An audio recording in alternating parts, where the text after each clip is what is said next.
의사인력제 사항 2020년도 제3회 추가경정 일반 및 기타 특별회계 세입 세출 예산안부터 의사의 2억 9,900만원, 공공질서 및 안전 분야는 324억 900만원, 문화 및 관광 분야는 550억 7,900만원, 사회복지 분야는 1,403억 3,600만원, 농림해양수산 분야는 492억 2천만원, 54억 3,400만원, 국토 및 지역개발 분야는 30억 9,100만원이 되겠습니다.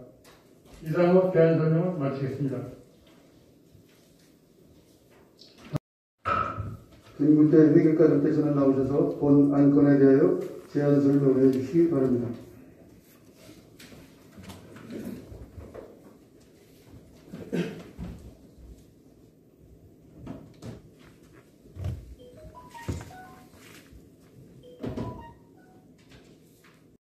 모델이 산 266번지 일부 토지와 우리군 소유의 각종 장관님 산 149번지 일부 토지를 교환하고자 하는 것으로 사업기간은 2020년 7월부터 2020년 9월이며 소유 예산은 토지를 교환하는 것으로 경기도 소유 토지 취득 시 1,000원이 추가로 발생되며 교환차액 1,000원은 사업비 집행단에서 지출할 예정입니다. 사업 규모 및 취득자 농업정책과장 안동석입니다. 가평군 저소득 공업인 지원조례 일부 개정조례안에 대한 제안 설명을 드리도록 하겠습니다. 개정 이유는 알기 쉬운 법령 정비 기준에 따라 어려운 한자어 등을 쉬운 용어로 정비고자 하는 사항이 되겠습니다.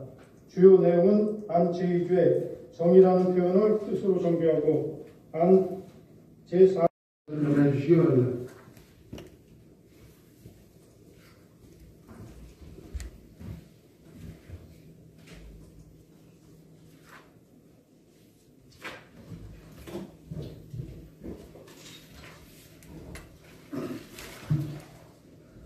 사실관련 프로그램입니다. 가평은 명예금융 설정 공약에 대하여 제안 설명드리겠습니다. 대상자가 유관기관의 편입 교통과장 조병입니다. 가평군 택시 쉼터 민간 위탁 동의안에 대한 제안 설명드리도록 하겠습니다. 가평군 택시 쉼터 민간 위탁 동의안은 쉼터의 체계적인 관리와 사용자 중심이 맞춤형 운영을 위해 가평군 3회 민간 위탁에 관한 조례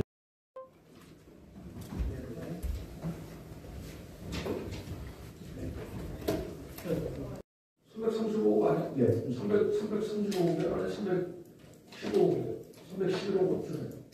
근데 이게 지금 1년마다 이게 다니고 나가는 거니까 62억 3천만 원씩 어떻게 나가는 거예요? 계약이 어떻게 돼 있습니까? 계약은 저기 그 12억 3천 중에 고정비니까. 그럼 예산을 어떻게 잡는 거예요? 이게 매년 그러면 별도로 계속 잡는 겁니까? 아니면 그러면 계약은 어떻게 했어요? 그 사람들하고. 파이낸스 R&D죠? 네. 거기 계약도 어떻게 했습니까? 그러면 이게 변동이 될 수 있다 이렇게 변동을 했습니까? 아니면 아니, 그렇진 않고요. 그 정사비는 파이낸스 R&D 전년도에 지급한 금액이 얼마입니까? 40여 5천. 네? 40여 5천. 아니 처리비용까지. 아, 정산비까지요? 네. 정산비까지 56억. 그럼 1년짜리 6억이 오른 겁니까? 그래서 이 부분은 이제 가평하고 신천이 전설이 됩니다. 그런 발생하는 정산비, 그러니까 슬러지 발생 비용이나 형 비용이 들어서 그 부분이 한 8억 4천 정도 됩니다. 예, 그래서 지금 금액입니다. 실질적으로 고정비는 감액. 이거에 대해서 좀 논란이 있었던 것 이거는 포함이 안 되고요. 지금 포함된 거는 그 가평하고 신천 올해 사업이 완료될 가평하고 신천 소지장만 포함입니다. 소지장이라고 공비. 인건비는 고정비로. 고정비에서. 그러면 해마다 보면 인건비가 상승할 거 아니에요. 그 부분은 이제 저희가 ES라서 물가 상승 공공하수도 관리 업무 대행 계약 체결 중에서 공공하수도 시설 개량을 포함하는 복합관리 대행 계약의 경우에만 5년 이상 20년 이내로 위탁 기간을 정하고 있거든요. 네. 그렇다면 지금 재계약을 한 주식회사 5년만 이게 지금 그 시설물의 유지관리의 어떤 목적이라든가 아니면 또 인센티브 차원에서 1회 안에서 연장을 해줄 수 있다. 있다고 지원되어 있습니다.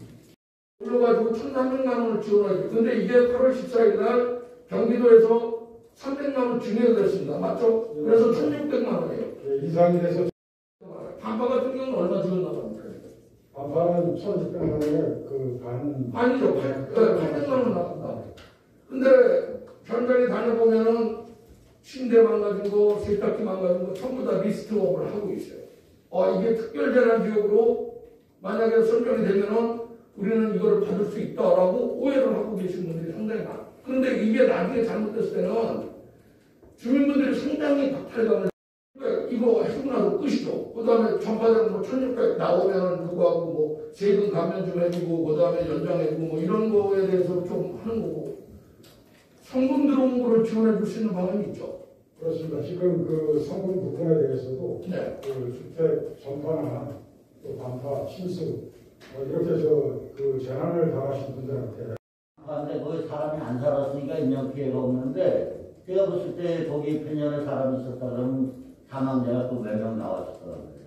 그래서 앞으로 이거를 이제 사후 관리 차원에서 미리 대책을 세워야지. 그리고 임초리 그 석중 무너진 것도 두 개인가 안 된 것도 알고 계셨죠? 그 작동이 잘 안 되다가 나중에 이제 저거 했죠. 그것 때문에 나름대로다가 이제 좀 알아본 게 있습니다. 원래는 그게 2개를 더해서 6개가 그게 갖춰져야 된다고 전문가들이 그 말씀하시더라고요. 왜냐하면 먼저처럼 그 4대 있는데 2대가 침수 됐을 때 하는데 가 된 주택이 15가구 통계가 나와 있네요. 맞습니까?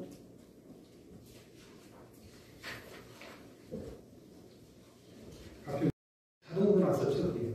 예, 자동입니다. 자동으로 났는데 어느 정도 물이 수위가 차야만이 그게 이제 자동 이게 가동을 하게 돼 있는데 어쨌든 이번 수혜를 통해서 고생 많으신 지금 우리 원수님이야 안전자연 과장님 그리고 전체 공무원들의 노고에 진심으로 감사드리고요. 고생 많으셨다는 말씀을 이 자리를 통해서 전해드립니다.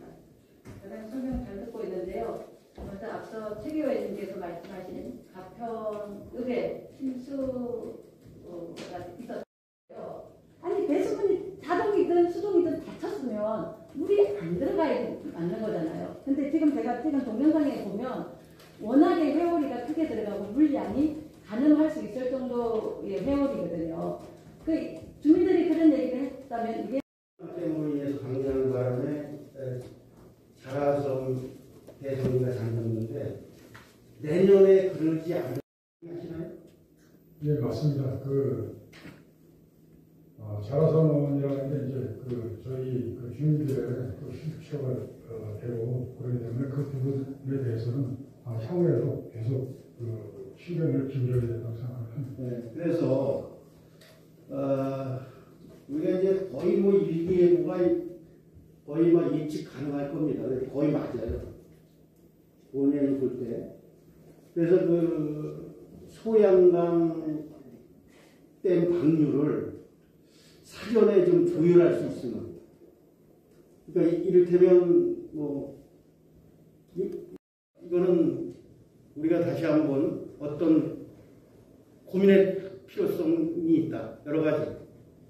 거기 대책을 안 세우면은 해마다 또 이런 일이 벌어지기 때문에 과장님께서 철저히 좀 거기에 대한 대비를 해주시고 대비책을 세워 집행부에서 이렇게 해줘야 된다 이런 공고를 드립니다. 네, 알겠습니다. 해마다 그 전에는 비가 별로 안 와서 그런 일이 없었지만 홍수가 분명히 폭우가 쏟아진다는 일기예보를 하잖아요. 그러면 소양강 댐이나 의양댐이나 청평댐이나 물을 쫙 평소에 빼놨다가 홍수가 났을 때 막고 있어야 되는데 이거 물을 빈 그릇을 그릇을 비워놓지 않고 물을 가득 채우고 있다가 비가 왔을 때 그때 타가버리는 거야, 이거. 그래서 어느 기자가 질문했더니 뭐냐면 우리는 매뉴얼되었다가 뭉칠 수밖에 없다. 그거 그렇게 믿지 못하는 거죠. 우리 이 시골에 사는 이 시골 사람들도 그 원리를 알고 있는데 그 전문가들이 그렇게 모를까? 그거 진짜 재정비를 해야 돼요. 그러니까 비가 온다고 분명히 일기예보를 하잖아요. 근데 물을 쫙 빼보란 말이에요.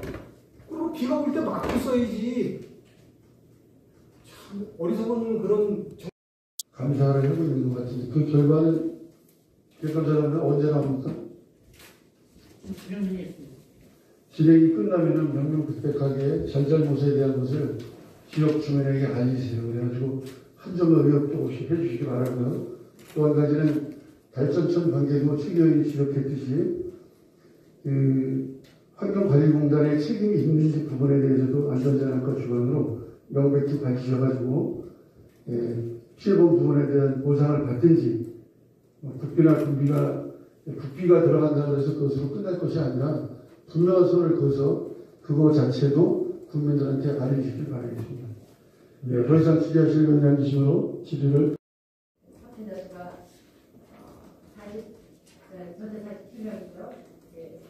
발생했는데 그간 보건소 전 직원 그리고 우리 집행부에 다녀왔다는 얘기도 저희가 이제 후에 들은 얘기고 처음부터는 이분이 좀 거짓말을 많이 했어요. 이제 기억에 이제 오류가 났다고 하면서 이제 거짓말을 시켜가지고 저희가 이제 이분의 동선을 파악하는데 좀 시간이 많이 지체됐고 역학조사관도 좀 애를 먹었던 상황입니다. 그러게요. 저는 어디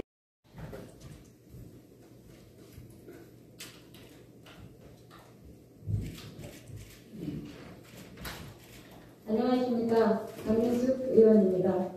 지난 5월 29일 입법 예고된 지방자치법 정부 개정 법률안과 관련하여 수정 요구를 촉구하는 결의문 채택의 건에 대해 본 의원에게 사안 설명의 기회를 주신 배영식 의장님과 동료 의원 여러분께 감사의 말씀을 드립니다. 지금부터 저를 비롯한 6명의 의원이 함께 발의한 지방자치법 정부 개정안 수정 요구 촉구 결의문에 대해 사안 설명을 대신하여 건의문을 낭독하도록 하겠습니다. 지방분권 강화를 위한 지방자치법 정부 개정안 수정 요구 촉구 결의문. 지역 주민 스스로 지역의 문제를 해결하는 실질적 자치 분권의 실현과 지역의 자립적 성장 기반을 마련하는 것은 성숙한 지방자치를 위해 거스를 수 없는 대의이자 국민적 요구이다. 그럼에도 기초자치단체와 기초의회에 주어진 권한은 매우 제한적이다. 현재 국회에 제출되어 있는 지방자치법 정부 개정안에는 기초자치단체에 해당되는 주민조례 발안제도, 주민자치회 구성을 제외하면 광역의회 인사권 독립 및 정책전문위원 배치 등의 사항이 광역의회에 한정되어 있다. 실질적인 자치분권은 자치입법, 자치재정, 자치행정, 자치복지권이 보장되어야 한다. 또한 중앙에 집중된 사무를 기초자치단체로 대폭 이양해야 하며 국세와 지방세의 비율을 획기적으로 개선해야 한다. 이에 전국 2,927명의 기초의원의 명언을 담아 지방자치법 정부 개정안을 기초의회에 실질적인 권한이 부여될 수 있도록 수정해 줄 것을 촉구하고 다음과 같이 결의한다. 하나, 정부와 국회는 기초의회의 인사권 독립보장, 한기적인 의원 정수 조정, 정책 전문위원 배치, 의정활동 수당 현실화 등을 반영하여 지방자치법 정부 개정안을 수정해 줄 것을 강력히 촉구한다. 하나, 중앙에서 지방으로 이양하는 결의문 채택일건이 발표되어 접수되었습니다. 또한 8월 28일 가평군수로부터 2020년도 제3회 추가경정 일반 및 기타 특별회계 세액세출 예산안 등 예산 관련 안건 5건과 가평군 지난제